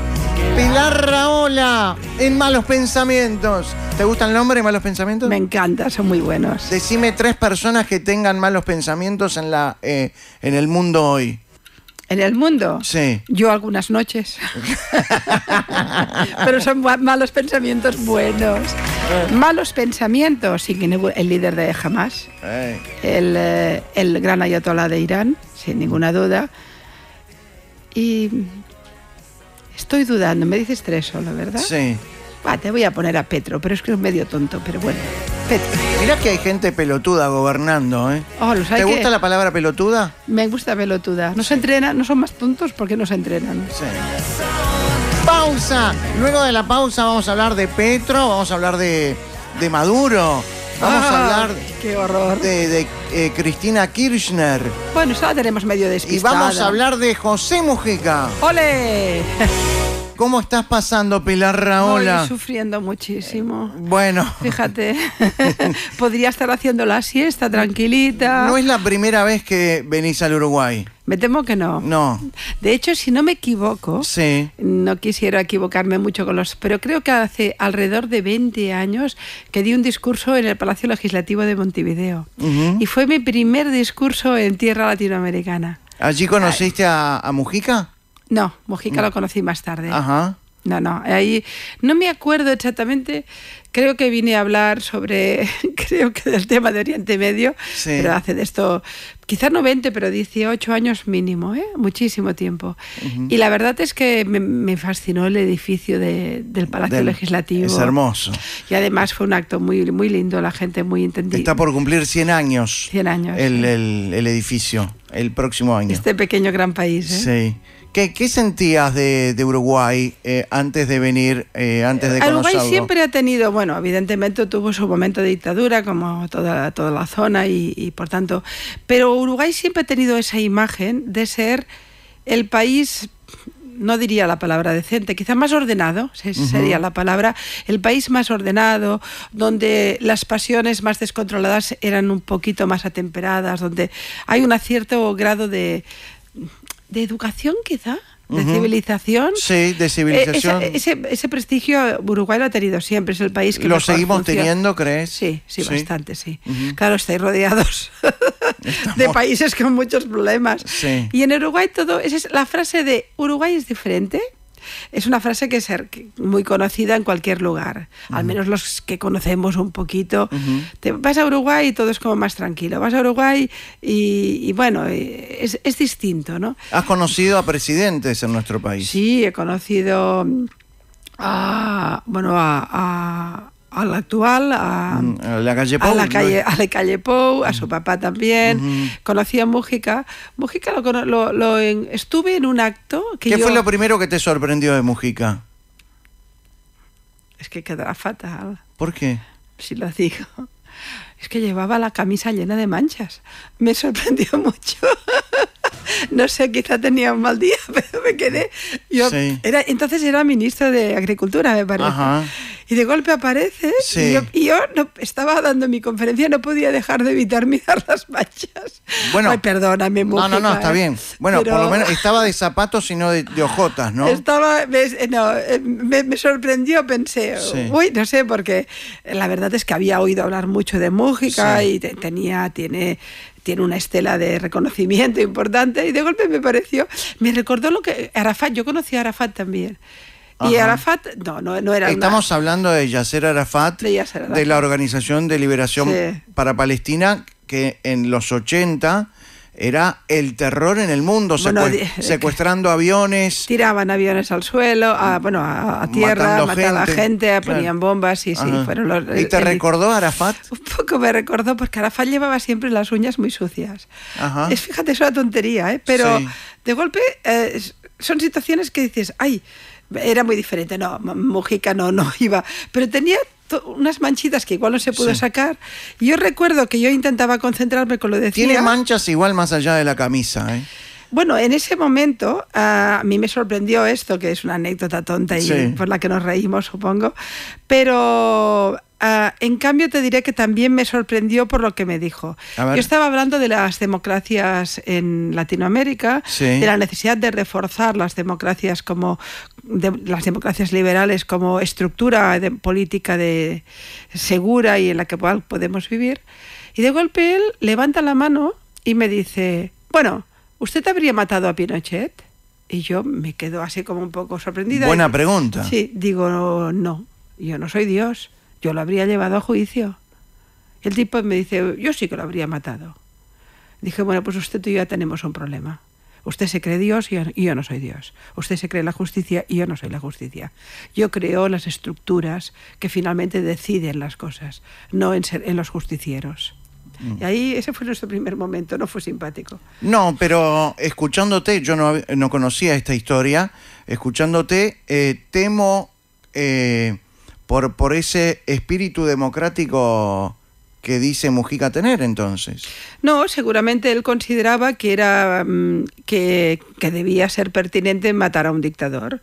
Y es un concepto que mucha gente puede tenerlo, sí, claro. Pero yo formo parte de una cultura de la Ilustración que cree en las instituciones que tienen que juzgar a los dictadores. Ahora, la izquierda habla de las dictaduras de derecha. Pero nunca de la izquierda. ¿Y cómo sabías que iba a decir eso? Porque me lo sé. No porque me lo sé de ti. Tampoco, claro. Sí, porque tú eres una cabeza pensante y por tanto llegas a esa lógica. Es decir, que es la gran pregunta. Yo me eduqué en una universidad que era a los fines del franquismo. Yo vengo de una familia muy represaliada por Franco. Mi tío abuelo fue la primera condena a muerte que Franco firmó, la primera oficialmente, porque era un intelectual importante. Había matado mucha gente en las cunetas y en cualquier lugar. Esa fue la primera. Y me eduqué, por tanto, en una familia antifascista, lógicamente. Con unas fuertes raíces democráticas. De izquierda también, ¿no? Bueno, mi familia en aquel momento ni izquierda ni derecha, defensores de la libertad y antifranquistas. Así hay que desde luego la mayoría de nosotros éramos de izquierdas. Yo nunca fui comunista, yo más bien me movía en ambientes libertarios, pero sí que éramos gente de izquierdas porque teníamos todo por defender. Teníamos que defender a los gays de la homofobia, a las mujeres de la misoginia, contra el racismo, todo. Yo me acuerdo que mi primer concierto internacional de solidaridad fue por Nelson Mandela en Argelia, que era muy joven. Quiero decir que evidentemente formó parte de todo esto. Pero yo tenía una conciencia crítica y no soy una persona que nunca haya comprado consignas. Yo compro ideas y sobre todo me hago preguntas. Y luego, si hace falta, tengo alguna respuesta. Que hoy en día todo el mundo tiene respuestas y no se hace ninguna pregunta. Y en aquel momento que estábamos en pleno franquismo me compré, bueno, finales, Franco ya había muerto cuando llegué yo a la universidad, pero estábamos en el final de todo aquello. Compré el Archipiélago Gulag, que era un libro que escribió Alexander Solzhenitsyn hablando de la miseria terrible de las cárceles de Siberia en manos del estalinismo, ¿no? Y yo tenía muchas ganas de saber qué pasaba en esa parte del mundo. Y me compré el Archipiélago Gulag, que son 1000 páginas. Te aseguro que en aquel momento fue denso. Y me voy a la universidad Universidad de Barcelona contenta con mi libro. Y mis compañeros me empiezan a decir, ¿pero qué haces? Este es un libro de la CIA. No existen cárceles en Siberia. Lo he recordado siempre. Yo tenía un profesor que me decía que el régimen de Rumanía era lo mejor que había en Europa. Ceausescu, que era un masacrador de su población. Con lo cual, yo me he formado en una universidad donde los dirigentes de izquierdas me justificaban a Stalin, que es un asesino de masas, y a Ceausescu, que era otro asesino. Pero en cambio, me demonizaban a Pinochet o a Franco, que yo estaba de acuerdo. Es decir, los dictadores de derecha los enviamos al infierno, porque son malos, y hay que hacerlo. Pero los dictadores de izquierdas, bueno, estos son amigos. ¿Quién es hoy un dictador de izquierda en Latinoamérica? Sin ninguna duda, en estos momentos, Maduro. Nicolás Maduro. Y el presidente de Nicaragua. Ajá, Ortega, Daniel Ortega. Ortega ha masacrado a toda la población, tiene las cárceles llenas de opositores, impide todos los derechos fundamentales. ¿Qué es una dictadura si no es eso? ¿Chávez era un dictador? Chávez inició todo el proceso que acaba en la destrucción de Venezuela. En nombre del pueblo, es que todos estos hablan del pueblo y luego destruyen el pueblo. Venezuela es un país con recursos, es un gran país, un país culto, un país de petróleo. Nivel. Y lo ha destrozado. El chavismo lo destrozó. ¿Por qué destrozan? Porque fue un neocomunismo. Siguiendo el pensamiento de las revoluciones de los años 60, pasado por un tamiz más moderno, que en realidad lo que convierte a todas esas estructuras de poder en poderes tiránicos. Es que hay, a ver si lo decimos claro, hay fascistas de izquierdas. Es que el fascismo es una forma de control del ser humano que puede ser tanto desde posiciones muy conservadoras como muy de izquierdas. Pero a mí me es igual si me mata la policía de Pinochet o la Stasi. Pero Uruguay, me matan igual. Uruguay en su momento con el Frente Amplio, con Tabaré Vázquez, fue amigo de Chávez. Bueno, es que aquí ustedes se han equivocado. Cuando hablo de a ustedes no me refiero solo a Uruguay. Es que todo el Cono Sur se ha equivocado mucho de alianzas. Es que el chavismo, el chavismo ha sido lo peor que le ha pasado a Latinoamérica, después de las dictaduras, Es decir, lo peor evidentemente son las dictaduras que sufrió. Y determinadas revoluciones también fueron muy sangrantes. Pero desde hace tiempo, lo peor que le pasa a Latinoamérica es el chavismo, y sobre todo a partir de un encuentro en la OPEP del año 2000, que después se va cuajando en el año hacia el 2008, es la fusión entre Venezuela e Irán. Venezuela e Irán empiezan a tener una alianza gracias a Chávez. Chávez y estaba Ahmadinejad. Chávez y Ahmadinejad, uno como primer ministro de Irán y el otro como primer ministro presidente de Venezuela, hacen una alianza táctica, que es cuando entonces empieza a ver el puente aéreo Teherán-Caracas, empieza a haber un flujo de servicios de inteligencia iraníes que van llegando a la zona, empiezan a repartirse pasaportes venezolanos a miembros de la Guardia Revolucionaria iraní.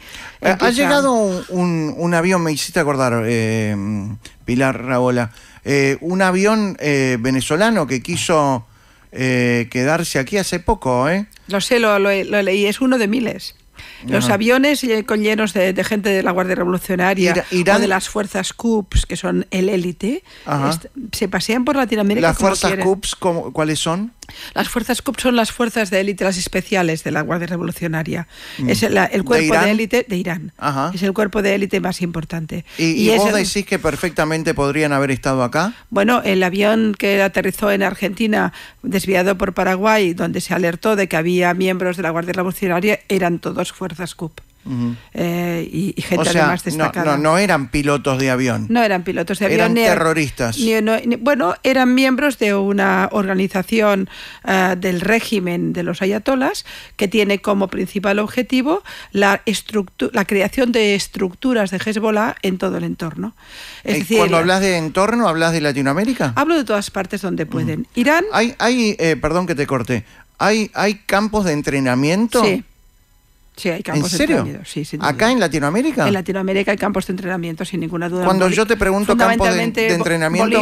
En Bolivia, en partes de Venezuela y en Nicaragua. ¿Y esos campos de entrenamiento, cuál es el objetivo? Son más que de entrenamiento, de adoctrinamiento. Es decir, tienen esa doble faceta. A ver, hay algo que hace falta preguntarse. ¿Por qué Irán se interesa por Latinoamérica? ¿Por qué? Se interesa primero porque descubre que es una zona porosa donde los regímenes, la mayoría de gobiernos son inestables, son fácilmente comprables, corruptibles y con estructuras poco sólidas. Por tanto, es una zona muy permeable, fácilmente influenciable en algunos casos. Eso es lo primero. Lo segundo es toda la estructura del narco, que puede facilitar unas alianzas de blanqueo de capitales.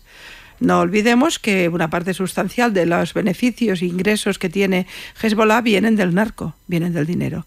De hecho, la DEA en el 2008 ya descubre la primera conexión entre Hezbollah y el narco colombiano, cuando descubren que un tipo de narcotraficante colombiano que estaban persiguiendo se reúne con un líder de Hezbollah en una zona de Colombia y empiezan a darse cuenta de que hay una conexión del narco con el terrorismo islámico. Eso a partir de la idea de que Irán descubre que Latinoamérica es una zona porosa donde por un lado hay estructuras de delincuencia narcotraficante que pueden ser susceptibles de ser aliados, por la otra hay gobiernos permeables y por la otra hay una triple frontera porosa que nadie controla con una estructura delictiva, dice, este es mi territorio. Y vienen aquí. Y quien les facilita la entrada es el gobierno venezolano. Después de Nicaragua también. Nicaragua acaba de cerrar un acuerdo militar con Irán. Cada vez que me acuerdo de Chávez, me acuerdo de Cristina Fernández de Kirchner. Otra. Bueno, es que de golpe el chavismo intentó que a través del eje bolivariano que había creado, que hay lo mejor. En el que participó Uruguay cuando gobernaba la izquierda. El eje bolivariano que plantea Chávez, donde no hay lo mejor de cada casa, acaba creando una estructura de influencia en todo el Cono Sur, en la que caen en parte, muy poco, pero en parte un poquito Uruguay, y cae de lleno el kirchnerismo. De ahí que el principal aliado del kirchnerismo es sin ninguna duda Venezuela y también para la corrupción, no solo para ¿Y para el narcotráfico también? El narcotráfico se mueve, el narcotráfico se mueve al amparo de Hezbollah en estos momentos, en toda la triple frontera, pero no creo que llegue a los gobernantes de los países. No, pero Venezuela, pero me refiero a esa alianza bolivariana. ¿Ayudó a que el narcotráfico...? Ayudó a crear una estructura que podía caminar como quería por toda la región. Claro, hoy por hoy la influencia de Hezbollah en la triple frontera es absoluta, es decir, realmente son quienes mandan. La triple frontera. La triple frontera Argentina, que tienen ustedes Brasil, muy cerquita. Paraguay. Y bueno, el nivel de influencias es de muchos tipos. Por un lado consiguen acuerdos militares con los países con los que tienen relación. Irán va ampliando sus influencias. ¿Tú no viste a Maduro llorando desesperado por la muerte del presidente de Irán? De Irán, sí. Estaba ahí desesperado, como si era... Pero si era un asesino el tipo aquel. El tipo aquel se le conoce como el carnicero. El carnicero de Teherán, porque como fiscal general llegó a miles y miles de iraníes a la horca. Le llamaban el fiscal de la horca. Y estuvieron 6 meses ahorcando a opositores en Irán. Y a este tipo... El que murió en el helicóptero. El que murió lo murieron. ¿Qué decís? ¿Qué supones? Mira, cuando... ¿La mano de Dios? Yo creo que la mano de Dios o de algún servicio de inteligencia, pero sí. No lo podemos saber. Pero me acuerdo que cuando cayó el helicóptero, en Irán y en Israel, todos preguntaron, ¿hemos sido nosotros o ellos? Claro. Porque puede ser que fuera un accidente, pero es raro porque eran 3 helicópteros, los demás no les pasó nada, la tempestad era la misma y tal. Pero volvamos a Venezuela, que me interesa, volvamos a Bolivia, Argentina y Uruguay. Sí. Estamos hablando de la época de Chávez, Cristina Kirchner. Y ahora también. Pero quería centrarme, por ejemplo, en Nisman. ¿En Nisman lo mataron? No tengo ninguna duda. Yo era amiga de Alberto Nisman. Y yo hablé con Alberto 2 días antes de su asesinato. Y habló abiertamente. Fui la primera en Argentina que me entrevistó Longobardi por la mañana, cuando tenía un programa por la mañana, Marcelo. Y me dijo, ¿qué opinas? Acaba de morir Nisman. Y yo dije, es un asesinato. Había hablado con él 2 días antes. El tipo estaba eufórico. Tenía toda la información, me dijo textualmente, tengo toda la información para inculpar a la presidenta Cristina. Tengo todo lo que hace falta, lo tengo todo, pero además con un entusiasmo, unas ganas. Era un fiscal entregado, yo lo conocí muchos años. A mí, en el Hotel Alvear, una tarde, hablando sobre el fenómeno de la triple frontera y del islamismo, Hablábamos de AMIA, hablábamos del papel de Irán, etcétera. Él ya tenía todo el protocolo para detener a los culpables del atentado de AMIA, altos mandos de las fuerzas Quds, por cierto. Uno de ellos, iraníes. Uno de ellos, ministro del que acaba de morir, es que lo puso el carnicero de Teherán, puso de ministro a un tipo inculpado del atentado de AMIA, imagínate. ¿El atentado de AMIA se estudió acá? Se estudió... la logística, quieres decir. Sí. Es muy probable que parte de la logística se preparara en la Triple Frontera, pero esto no lo sé. Nisman tenía la convicción de que había estado perfectamente planificado desde Irán, pero con base también en Sudamérica. Pero ese hombre, que era un entusiasta, que en el Hotel Alvear a mí me dijo ese día, hablando, yo le digo, bueno, es que fíjate estos temas que tocamos, qué complicados. Y el tipo me mira y me dice, Pilar, a mí me van a matar. Esa frase me la dijo, que en aquel momento no le das la importancia que luego le das, lógicamente, porque luego pasó, ¿no? Pero que en aquel momento todos con los que tocamos estos temas a veces decimos, uy, cuidado, ¿no? Y el tipo me dijo, no, estos tipos me van a matar, no tengas duda, me van a matar. Y yo, Berto, en fin, siempre que iba a Argentina estaba con él, tuve una relación bastante intensa. Y él venía de un viaje por España y me llamó. Por eso tengo un recuerdo muy fresco. Y de golpe el tipo... resulta que se deprime y se suicida. Un hombre que al día siguiente iba a llevar un memorándum enorme de pruebas contra la presidenta. ¿Cómo puede pasar que... no cree nadie. No, claro, pero ¿cómo puede suceder, cómo puede ocurrir que todavía eso está bajo un manto... Parece que el gobierno actual tiene interés en levantar todos los mantos posibles, pero han pasado tanto tiempo. Bueno, la instrucción del proceso para encontrar las pruebas y tal, lo pisotearon todo, lo dejaron todo. Las pruebas periciales fueron horrorosas, todo un desastre. Es terrible porque el asesinato de un fiscal general de un estado es un crimen de guerra, sí, claro, o un crimen de estado, depende de quién lo haya perpetrado. Pero es algo muy grave. Y más el tipo que estaba investigando el atentado terrorista más importante de todo el continente latinoamericano. ¿Crees que puede haber un atentado en Latinoamérica? Puede haber un atentado en cualquier lugar del mundo. En este caso no tanto a mí no me preocupa tanto Hezbollah, que creo que tiene más voluntad de influencia comercial, política e incluso en relato. De golpe financian estudios islámicos en universidades, de golpe pasan estas cosas, ¿no? Que no tendría que ser malo si no fuera por quien lo financia. Financian podcast, redes sociales, financian la televisión aquella que es Telesur, Hispan TV, que tiene conexiones con Telesur y con la televisión cubana. Todo esto es iraní. Hay gente que está escuchando una televisión hablando de Israel y no sabe que quien está preparando el relato es Irán.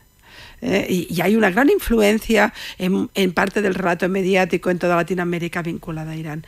Pero el peligro del atentado, yo creo que en estos momentos de la historia no viene tanto de Irán, que está Irán ya desestabilizando todo Oriente Medio. Irán estuvo detrás del 7 de octubre, no tengo ninguna duda. Es decir, jamás no mueve una bala, ni Irán no lo permite. Por tanto, a Irán le interesaba, Irán acababa de hacer un acuerdo con Gazprom, con sus acuerdos con Rusia, le vende drones asesinos a Rusia en la guerra con Ucrania. Irán. El acuerdo energético con Gazprom, que es la gasística rusa, era un acuerdo para frenar el acuerdo israelí del gas con los europeos. La guerra esta es mucho más compleja de lo que puede parecer. Luego se querían cargar los acuerdos de Arabia Saudita con Israel, los acuerdos de Abraham, en fin.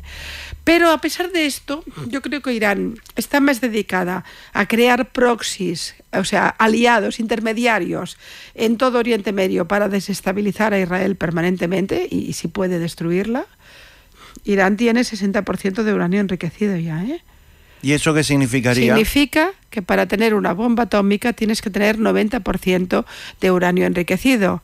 Pero ningún país del mundo pasa del 20% si no quiere tener bomba atómica. Irán llegó al 60%.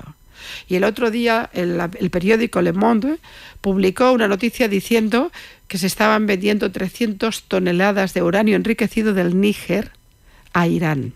¿Qué opinas de Biden? Porque claro, cuando hablamos de Irán, yo pienso enseguida en Estados Unidos, la potencia del mundo, que tiene que estar enfrentando y defendiendo el mundo democrático. Pero está en una crisis de identidad profunda. Estados Unidos está navegando igual que la Unión Europea. Es que el que está navegando es Biden, que no sabe si va para un lado o para el otro. Biden, pero América globalmente. Es que fíjate tú que las dictaduras están más fuertes que nunca y las democracias más débiles que nunca. Y estamos en la zona del mundo donde queremos y amamos la democracia.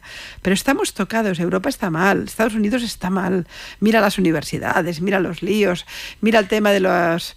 Me preguntas por Biden, no me escapo. Te diré que yo a Biden le agradezco dos cosas. Sí. Con sus errores, etcétera, que los tiene. Pero movió el portaaviones nada más que hubo el 7 de octubre. Fue fundamental para que Hezbollah no entrara en una escalada bélica mucho mayor.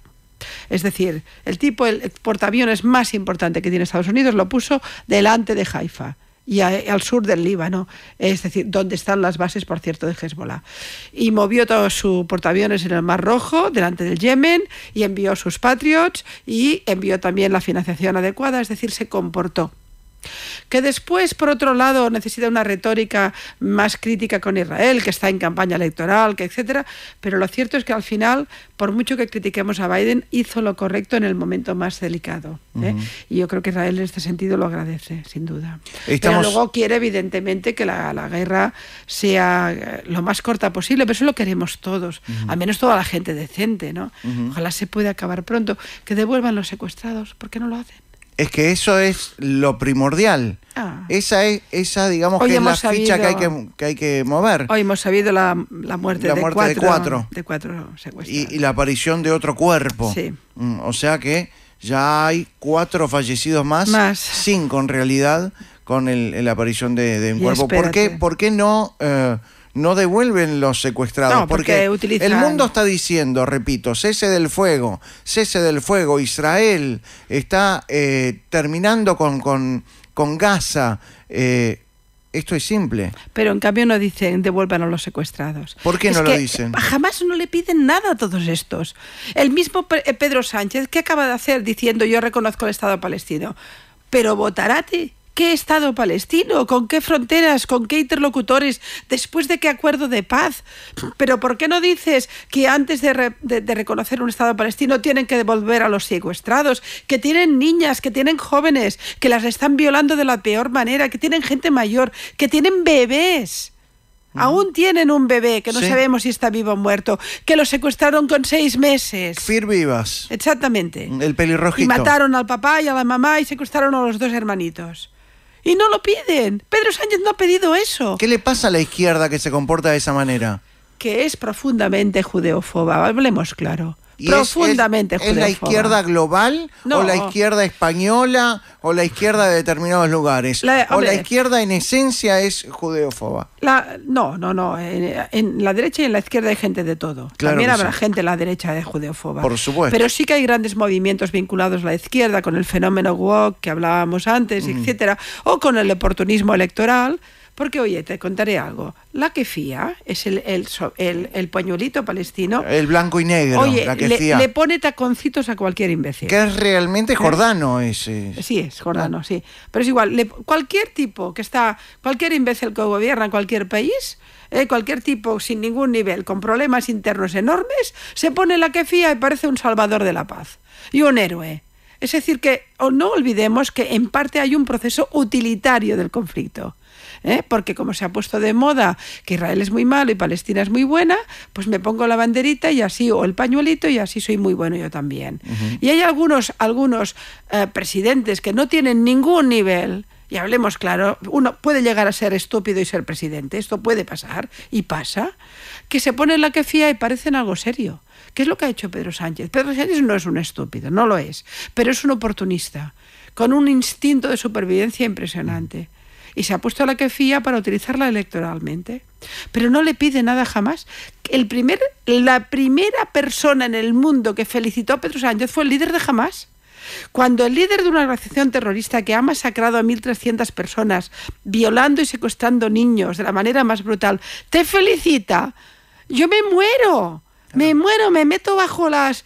Me lo dijo un tipo en un debate televisivo que me decía, tus pensamientos... sabe que yo soy una persona progresista, y me decía, piensas lo mismo que la extrema derecha. Digo, ¿perdona? ¿Y tú piensas lo mismo que los grupos terroristas? A mí no me definen los otros, a mí me define mi pensamiento. Claro. Yo lo que defiendo es el derecho de Israel a la defensa y el derecho de los palestinos a vivir libres del terrorismo. Hoy no viven libres. No. Porque gobierna un grupo terrorista. Gobierna fundamentalmente Hamas, aunque hay todo el resto de grupos terroristas también, todos financiados alegremente por Qatar, ese país bonito que hace mundiales de fútbol. A eso iba, cuando nombras Qatar, a mí se me viene a la cabeza que Qatar logró cambiar la fecha de un mundial de fútbol. Porque compró voluntades. No me van a sacar, tengo pruebas, no las tengo. Ajá. Pero no me van a sacar de esa convicción. Tampoco dudas. Exacto, ni pruebas ni dudas. Sí. No tengo ninguna duda. Qatar compra voluntades. Qatar ha puesto miles de millones en Harvard. ¿Para qué? ¿Tú crees que en Qatar les interesa mucho los avances científicos, los tecnológicos? ¿Cuántos premios Nobel han hecho? ¿Por qué pone dinero en Harvard? Para comprar el relato, para comprar voluntades. ¿Vos crees que esos acampes que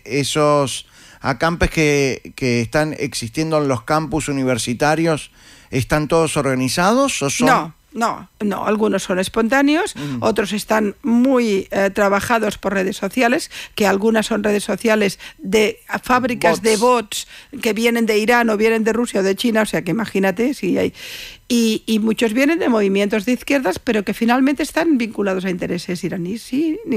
Oye, el líder de Podemos fue el primer presentador de la televisión iraní en España, que después la televisión esa se prohibió y etcétera, Hispan TV, fue Pablo Iglesias. Ajá, y Yolanda Díaz podía haber sido la segunda, ¿no? ¿Qué te cuento? Pero es que claro, volvemos ¿Cómo la vicepresidenta de España va a decir Palestina libre del río hasta el mar? Porque no sabe nada.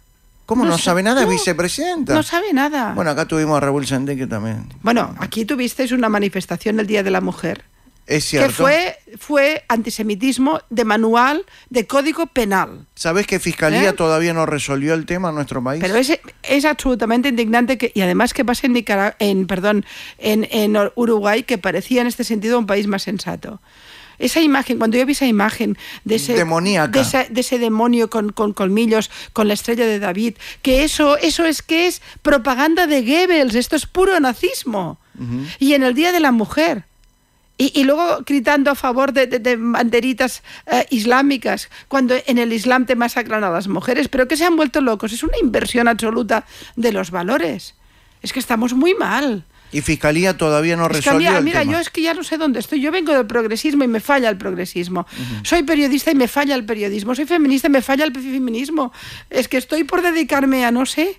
¿Querés quedarte a hacer este programa conmigo? No tengo problema. Y nos tomamos unas copas y nos reímos un poco. Claro. Porque esto está fatal, ¿verdad? Estamos con Pilar Rahola. Hablemos un poco de lo que es la izquierda. Bueno, ya hablamos un poco mucho. Claro, pero la izquierda es capaz de contaminar la educación de un pueblo. No, el problema es que vivimos en un momento donde suman muchas crisis. La primera crisis es una crisis de información. No había imaginado en la vida que los periódicos y televisiones más importantes del mundo compraran la propaganda de Hamas al minuto sin pasarla por ningún filtro. Por ejemplo, El País de Madrid. El país no es que no lo filtre, es que lo pone... Ya como se lo mandan. Se lo mandan directamente, porque, claro, el Ministerio de Salud de Palestina dice... ¿Pero quiénes son el Ministerio de Salud de Palestina? Es Hamas. En medio de una guerra terrible, una organización terrorista te da la información de las víctimas o de la guerra y tú te la compras sin filtro. Y te sale en la portada de la BBC. Hacen lo mismo France 24 Horas y la Deutsche Welle. Todos. Ajá. Por tanto, lo primero... Pero eso lo hacen a través del dinero, ¿no? Lo hacen, no solo es el dinero. ¿O es solo un relato? No, es que vivimos en un mundo donde las redes sociales imponen su criterio. Sí. De golpe el periodismo se ha vuelto muy veloz. Todo el mundo quiere información al instante. ¿Ha bajado el nivel del periodismo? Absolutamente, se ha banalizado y se ha simplificado. Antes quien ya hacía política internacional era la élite de una redacción de periódicos. Sí, claro. Y eran gente leída, que había estado en conflictos, que conocía. Hoy es un becario con Wikipedia. Es decir, esto ha cambiado muchísimo. En la élite esa ya no existe. Pero además, las redes sociales te imponen un ritmo. De golpe, si en las redes sociales, después de acaba de entrar un tanque de Israel, y hay alguien que dice, acaban de matar a 10 niños o a 100 personas, nadie pregunta si es cierto o no. Eso que está colgado en Twitter. Eso se convierte en una noticia de una agencia. Y rápidamente la BBC lo pone. Porque no quiere perder la inmediatez, porque si no, le va a ganar la red social. Con lo cual se va alimentando la simplificación más absoluta. Y entonces la propaganda sustituye a la información. Por supuesto, yo estoy a favor. Goebbels al final tenía razón. Goebbels con Internet, querido mío. Goebbels con Internet. Y ese Goebbels con Internet, sí, claro. Miente, que algo queda al final. Así fue el antisemitismo. Siempre fue una perversión de la realidad. Es decir, no había nadie más francés que Dreyfus, el capitán del ejército francés, pero luego le dijeron que solo era judío.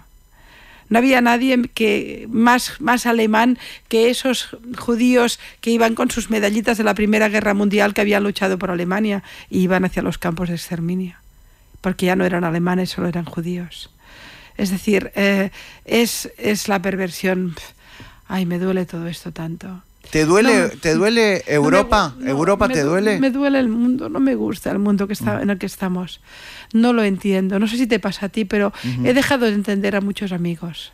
He dejado de entender a muchas personas referentes que cuando hablan de este tema... ¿Te peleaste con amigos? Dejé de hablarme con amigos. Y algunos me repudiaron. También he conocido otros. También entiéndeme, ¿eh? Es decir, al final, si en estos momentos tan críticos... gente que pensamos y tenemos convicciones fuertes y tenemos información, no defendemos lo que creemos, ¿para qué servimos? Yo tengo la impresión de que yo me formé para hablar en este momento. Y no, porque en los momentos fáciles hablan todos.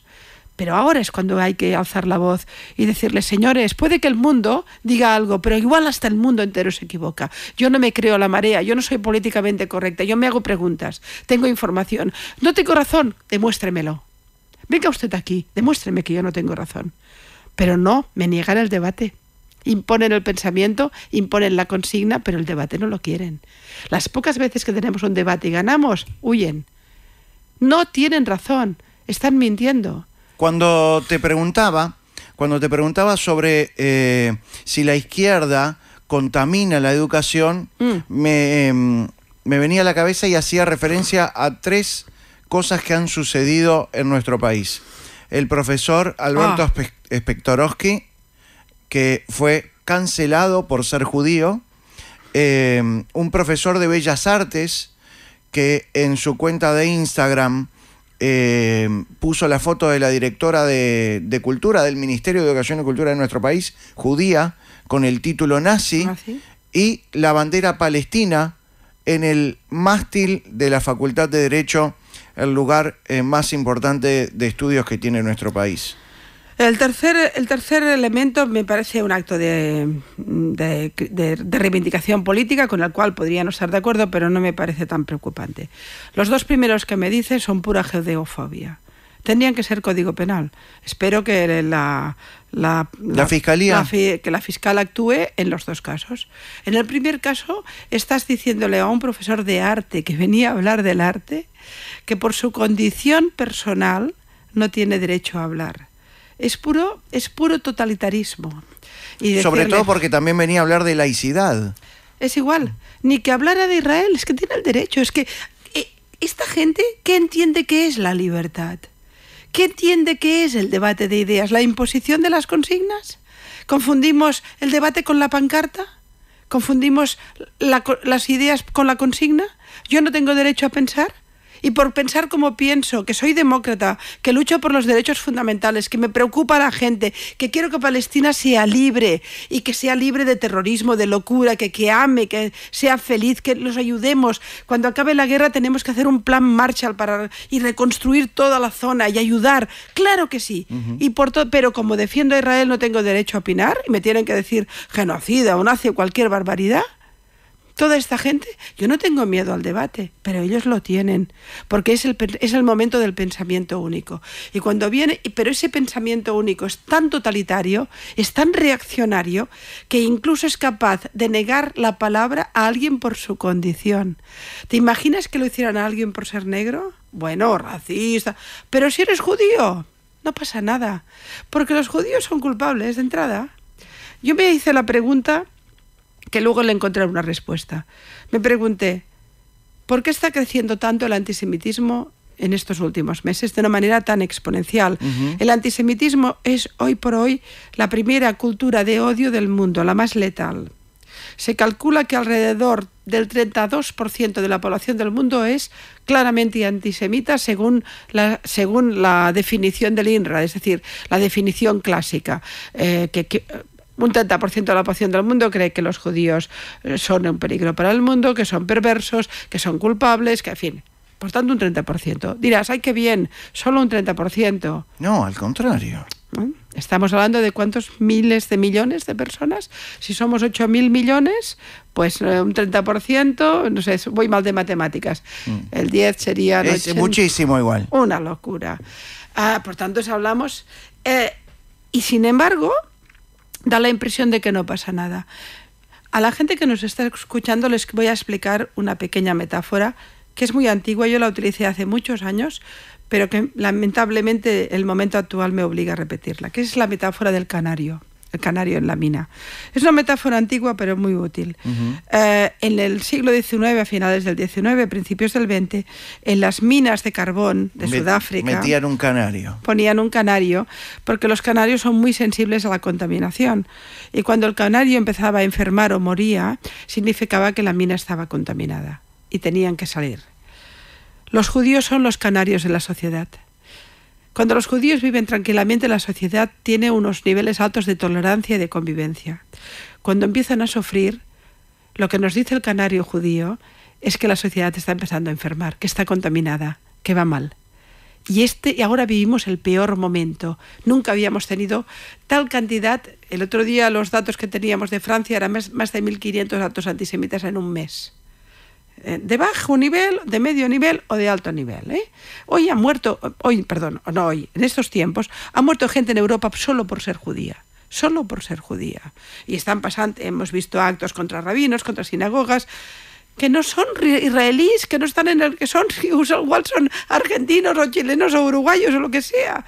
Y eso está pasando. Entonces, yo me preguntaba, ¿por qué ahora de golpe se dispara tanto el odio a los judíos?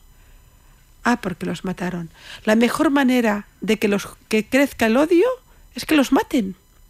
Porque en el momento que hay una masacre como el 7 de octubre, el judío se convierte en víctima. Y toda esta ideología no lo soporta, porque considera que el judío solo puede ser culpable. Y entonces, para matar la idea de que es víctima, lo odia más. Se envalentona más. Es una perversión absoluta. Vivimos unos tiempos donde la información no importa, está toda contaminada, se confunde con la propaganda, donde los debates universitarios se confunden con las pancartas y las consignas, donde los valores se fragmentan y según qué víctimas no las consideras como tales. Es un momento absolutamente perverso. No vamos bien, de verdad. Pero ponle un poco de humor del tuyo, porque estamos poniéndonos tristes. Es un momento de prestarte mucha atención, pero también de irnos a la pausa. Vamos a ir a la pausa y vamos a volver con un tema que todavía no tocamos. Wow. Mira, nosotros tenemos una sección en el programa que se llama Una Palabra.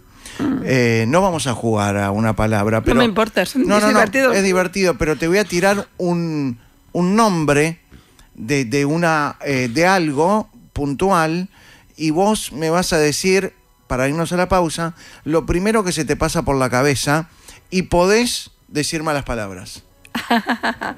Mi escuela de monjas no me lo permite. entonces te voy a tirar. No, que diga lo que quiera. Ahí va. La ONU hoy. Es un parque de atracciones. Dejó de ser creíble y ahora es el principal blanqueador de las dictaduras en el mundo. ¿Y en una palabra? No solo era una... en una sola palabra. Sí. ¿Cómo me cuesta? Estafa. Luego de la pausa seguimos hablando con Pilar Rahola. ¿Te acostumbraste a tener jet lag? Sí, estoy fatal. ¿Querés dormir ahora en la tanda? Te despierto cuando volvamos. No. Pilar Rahola, en Malos Pensamientos. Uy, cuánto hay para hablar todavía. ¿Cuántos malos pensamientos, verdad? Y que nunca falten. Que nunca falten. ¿Sabes qué estamos escuchando, Pilar Rahola?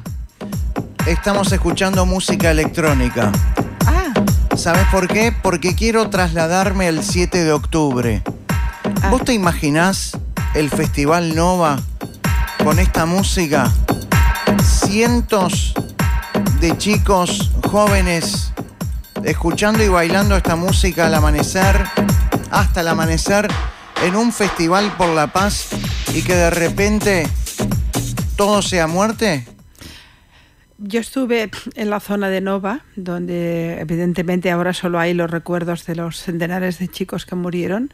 41 países. 46, sí, creo. Si no me acuerdo mal, me parece que más de casi 400 niños jóvenes, 300 y pico, murieron ya al instante en aquel momento, más los secuestrados.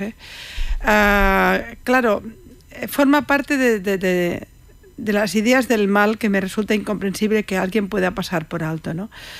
Cuando tú decides masacrar a un grupo de jóvenes que están cantando y bailando en un concierto, sea por la paz o por la vida, es igual, lo que buscas es hacer daño al bien. Al bien significa a la gente joven, a la juventud, a la vida, a la fiesta, al baile, matar todo lo que es bello. Y hacerlo en nombre de una causa. Las causas pueden ser más o menos nobles, más o menos innobles, pero su forma de defenderlas es lo que realmente las ensucia, ¿no? Ahora, y en este caso no había causa, solo había deseo de matar. Y eso fue lo primero que hicieron para después arrasar con varios kibutzim, masacrando, asesinando, decapitando, prendiendo fuego. Quemando, claro. ¿Qué pensaba que iba a hacer Israel? ¿Qué pensaba Hamás que iba a hacer Israel después de esto? Jamás lo sabía perfectamente, como lo sabía también Irán. A ver, te cuento. Días antes de la matanza del 7 de octubre, hubo una reunión en Beirut y después otra reunión en Teherán, bueno, en territorio iraní, y previamente otra reunión en Turquía entre Hezbollah, Yihad Islamía, Hamás y la Guardia Revolucionaria. ¿Por qué se reunieron el mes de septiembre y principios y finales de septiembre, e incluso hasta el día 2 de octubre, estos tipos para hacer que un estofado, un mate, o para planificar alguna cosa? Es posible que el momento en el que se hace la matanza lo planifique directamente Hamás por temas de seguridad. Pero la idea de hacer una masacre de este tipo es evidente que detrás tiene la logística de Irán. No tengo ninguna duda en ello. También en eso no pruebas, no dudas, ¿no? Porque además, cuando tú penetras en territorio israelí, masacras a sus jóvenes, a sus familias durmiendo, a sus niños, te llevas a todo tipo de gente. ¿Qué pasará al día siguiente? Que habrá una guerra. Sí, el 7 de octubre se hace para que haya una guerra. Hamás busca la guerra.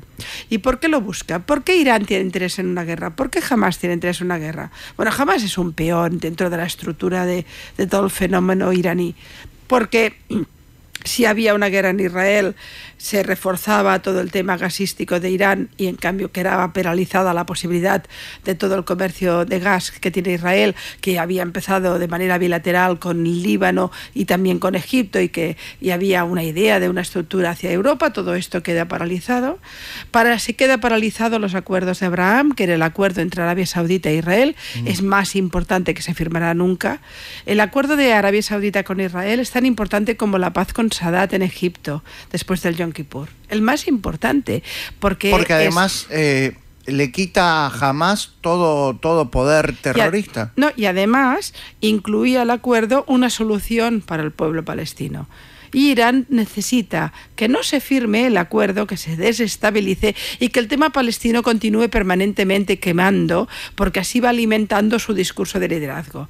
Y el tercer elemento por el cual se quería la guerra es porque así Irán, como el pueblo palestino está siendo abandonado por todo el mundo árabe. Fíjate que hay más manifestaciones en Buenos Aires o en Barcelona que en El Cairo.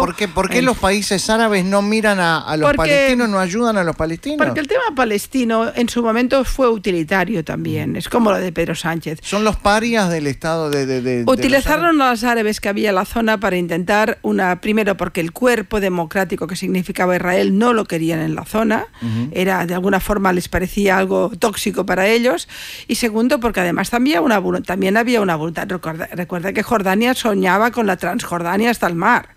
Es decir, todo esto es una guerra territorial que los países árabes en su momento utilizan. Pero después el tema se enquistó. Después apareció el fenómeno de la Autoridad Nacional Palestina, la OLP que se llamaba entonces. Después apareció el fenómeno islamista con Hamas. Con Hamas, yihad, todo el fenómeno yihadista, que también conectado con todo el fenómeno yihadista que hubo con Al-Qaeda y con Estado Islámico, todo este fenómeno. Y todo esto cada vez fue más complejo. Y ahora hay un momento que jamás molesta a todos los países árabes. Es un problema para ellos. Quizá no tanto para Siria, porque Siria es un aliado casi fusionado con Irán, pero a Egipto sí que le crea problemas los hermanos musulmanes, a Jordania también le crean problemas, con lo cual, ¿quién tiene interés en este tema? En el mundo árabe prácticamente nadie. Es decir, ahora los WOPs de izquierda sí, pero el mundo árabe prácticamente no tienen interés. Y esto se ha ido pudriendo. Entonces los acuerdos de Abraham con Arabia Saudita buscaban una solución a este tema. Y Irán necesitaba mantener vivo el tema, porque además siendo chiita y los palestinos sunitas, conseguían un extraño liderazgo. Fíjate que el Irán chiita está siendo el principal aliado de los sunitas que interactúan en Gaza, lo cual también es algo extraordinario. Entonces, evidentemente se buscaba la guerra, punto. No hay más, se buscaba la guerra. Y una vez la guerra estalla, entonces los malos son los israelíes. Contame qué sentís por la ONU hoy día. Desprecio profundo, rabia. Los acuso. Acuso de haber pervertido completamente su acta fundacional. Tenían que ser la gran organización que promocionaba las democracias en el mundo. Ese era el sueño de Eleanor Roosevelt, ese era el sueño de la Liga de Naciones. Se ha convertido en un blanqueador de dictaduras. Ha tenido a la peor gente en comisiones claves. Tuvo a Siria como presidenta de la Comisión de Lucha contra las Armas Químicas, en plena guerra de Siria, donde utilizaban armas químicas. El mundo parece estar dado vuelta. ¿Cómo la ONU...? Quizá estamos en crisis de civilización. Quizá la civilización que empezó con la Ilustración francesa y que creó las grandes democracias, la Carta de Derechos Humanos, la ONU, las democracias, quizá está en remisión. Quizá están más fuertes ahora determinadas dictaduras. Igual no estamos ganando. Quizá no estamos perdiendo, pero no estamos ganando. De manera que lo que tengo claro es que las instituciones internacionales que tenían que amparar las libertades no lo hacen. No lo hacen. Que el periodismo que tenía que preservar la verdad informativa no lo hace. Que los intelectuales que tendrían que defender los valores no lo están haciendo. Y en estos momentos tan oscuros, y para mí es un momento oscuro, bueno, los que aún tenemos algunas preguntas tenemos que lanzarnos al vacío. Ahí estamos. Hablando de preguntas, contale a la gente qué es la UNRWA. Bueno, la UNRWA es otra gran estafa. Claro, hay que tener en cuenta algo. La UNRWA es la Organización para los Refugiados de Palestina, que es incomprensiblemente tiene miles y miles de funcionarios dedicados a los palestinos y tiene un tercio dedicados al resto del mundo. Con lo cual dicen, aquí ya hay una perversión extraña. Es decir, resulta que esta es la única causa que existe, no hay más refugiados en el mundo. Pero además, lo que hay que tener en cuenta, porque la UNRWA se ha descubierto ahora que ha tenido tanta complicidad con Hamas, que ha habido miembros de la UNRWA que han tenido secuestrados en su casa, que hubo miembros de la UNRWA que estuvieron en actividades con el propio Hamas, que hasta hubo alguno que participó del 7 de octubre. ¿Por qué pasa todo esto? Porque no seamos ingenuos, lo sabía la ONU perfectamente. Nadie que no sea de Hamas no puede trabajar en Gaza. Ni periodistas, ni UNRWA, ni humanitarios, ni nadie. O tú participas de la mentalidad de Hamás y de su dominio, o no estás allí, no puedes entrar o te matan. Con lo cual a mí no me sorprendió en absoluto, y lo que no me creo es que le sorprendiera a la ONU, lo sabían perfectamente. ¿Qué sentís cuando la gente dice Israel no permite ingresar la ayuda humanitaria o los alimentos? Pero es que es mentira. Han entrado toneladas de alimento. Lo que ocurre es que en una guerra, quien tiene el dominio de la ayuda humanitaria tiene el poder. Y quien reparte y quien decide cómo se reparte y quien boicotea es Hamás, porque quiere mantener el poder sobre la población civil. Israel ha enviado todo lo que ha podido y ha intentado facilitarlo, pero eso es una guerra muy difícil, porque está la sociedad civil intermezclada con las brigadas de Hamás, armadas hasta los dientes. Nadie sabe, el ejército israelí, que son los jóvenes, que el ejército de Israel no es profesional, son chavales que estaban en la universidad, son chicos de 18, 20 años, que quieren ser músicos o poetas o físicos y estar en la guerra. No son los Wagner rusos, no son los mercenarios. Es la gente, los hijos de cada cual. Todos tenemos amigos que tienen hijos en el ejército jugándose la vida. El otro día en Argentina conocí a una mujer que acaban de matarle al hijo. Y tenía 19 años. Esto es el ejército de Israel, no es el monstruo que intentan dibujar. Y ese ejército tiene que moverse en un territorio plagado de túneles, 700 kilómetros, quiero recordar, plagado de municiones y de explosivos, con todos los edificios civiles en su sustrato y a veces también en los pisos de arriba, cargados de municiones, con la sociedad civil mezclada, y encontrar a sus secuestrados y acabar con la estructura de Hamás. Es demoníaca la situación, enormemente compleja. Entonces, y encima tienes que facilitar, por supuesto, que la gente que no tiene ninguna culpa pueda vivir, se pueda preservar su vida y no sea un daño colateral, que es algo siempre terrible. Claro, en toda guerra sucede, pero con el agravante que aquí jamás... Vos me dirás si estoy... Utiliza completamente a la sociedad civil. La utiliza como escudo, la utiliza como coartada, la utilizan en los temas humanitarios. Es una organización terrorista, por Dios, que mata a su propia gente. ¿De qué nos estamos sorprendiendo? Pero sin embargo, no, Israel es el malo. Hay que decir algo con rotundidad. Los que defendemos a Israel estamos a favor de Palestina. Yo estoy a favor de que los palestinos tengan una vida. El día que firmen una tregua o una paz completa con Israel, van a ser los árabes que van a vivir mejor de toda la región. Y además Israel se va a volcar a ayudarlos porque se desespera por tener fronteras seguras y acuerdos de paz. Quiero recordar el ejemplo de la guerra con Egipto, cuando se gana la guerra y se firma la paz con Sadat. Sharon, que era general entonces del ejército, que lo demonizaron y tal, se fue hasta el Sinaí y sacó a los colonos judíos que estaban porque se había firmado la paz y se devolvió al Sinaí a Egipto con infraestructuras que no había, con petróleo que descubrieron los israelíes que Egipto no sabía que tenían y con todos los judíos fuera. Lo mismo que en Gaza en el 2005. Estaba lleno de invernaderos. Los quemaron todos. Quemaron los invernaderos, destruyeron todos los acuíferos que había, destruyeron el gota a gota. Todo lo que tenía que ver con una facilidad, con que la gente viviera mejor, claro. Lo destruyeron todo. Es decir, y los israelíes no entraron más ahí. Lo que ha pasado en Gaza estos últimos 14 años, que no ha interesado a toda esta izquierda tan comprometida con los palestinos, ha sido culpa estrictamente de Hamás. ¿Y qué sentís cuando la gente dice Israel, Estado genocida, no me sorprende. Ocupacional? O directamente nazis. Fíjate que es sorprendente que sea justamente a gente del pueblo judío a quienes los acusen de nazismo. Es una maldad, una perversión tan terrible. Pienso que el mundo se ha vuelto muy loco, o una parte de él se ha vuelto muy loco, y que no me callaré, y que alzaré la voz, y que estoy harta de tanta propaganda, tanta mentira, tanta consigna. Tan loco se ha vuelto el mundo que me acaban de mandar una foto de lo que es la Facultad de Artes, de Bellas Artes. Entras a la facultad y ves esto. Alto el fuego, Estado cómplice. Bueno, esto es el ejemplo de la estupidez, de la más absoluta estupidez. Primero, alto el fuego, ¿cómo? ¿De quién? ¿De Hamás, por ejemplo? vamos a desarmar, jamás se compromete a desarmarse, retorna a su estructura, jamás se compromete a no matar a un judío más, porque hasta ahora, el otro día, el líder de Hamás desde Qatar dijo que volverían a repetirlo. O sea, que esta gente... Lo que pasó el 7 de octubre. Lo que pasó el 7 de octubre. Claro, está en la carta de Hamás eliminar a todo el pueblo judío. Está en la carta de Hamás y en las declaraciones de los últimos 14 años, día tras día, y en las actuales desde el 7 de octubre. Han repetido varias veces, lo vamos a repetir y lo haremos mejor. Y Israel está escuchando que su enemigo le está diciendo cada día que lo van a matar. ¿Y qué va a hacer? Se lo va a quedar... ¡Ay, mira, nos van a matar! Bueno, si no tuviera y luego lo de Estado cómplice. ¿Estado cómplice de qué? ¿De defenderse? Es que es lo que te decía, aquí no veo ninguna idea, aquí veo consignas. Son consignas muy antiguas, las consignas diferentes a otros procesos totalitarios, pero al final se parecen todas muchas.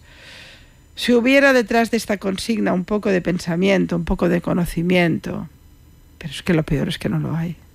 ¿Cómo se combate el antisemitismo? Recordándole al mundo que cuando mueren judíos después mueren el resto. Nunca se quedan los judíos. A ver si se acuerdan.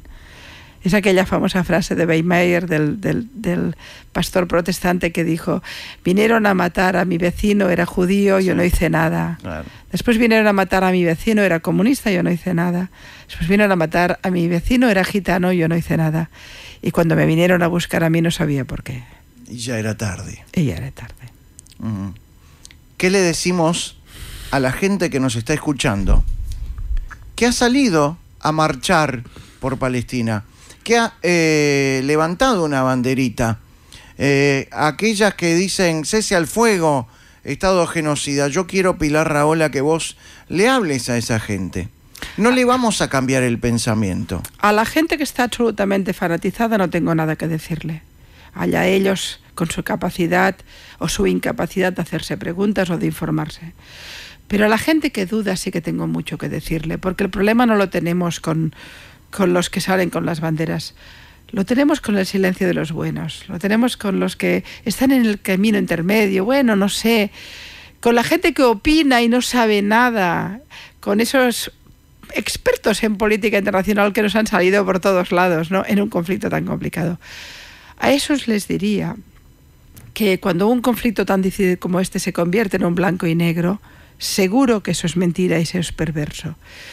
Que Israel es un pueblo lleno de gente que quiere ser feliz y que anhela desesperadamente la paz.